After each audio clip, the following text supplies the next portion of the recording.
Welcome to BreitWerks. Well, Persephone's journey continues. I gave her a little under car cleaning this morning. Basically pressure washed off all the heavy grease.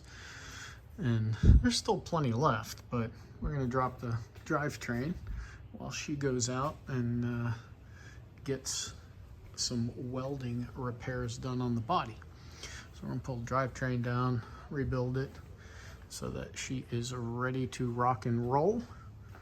So we'll certainly keep you apprised of this journey. 1974 911S with a Sportomatic transmission. Persephone is becoming quite the YouTube star. Look at that.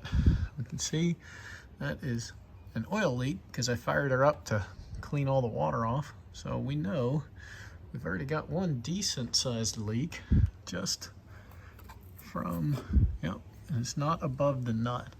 Kind of interesting. Anything coming from the tranny? No, nothing from the rear main.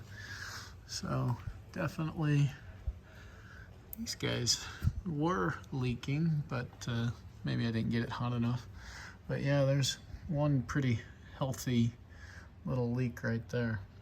So anyway, thanks for watching, and follow us along on Persephone's continued journey.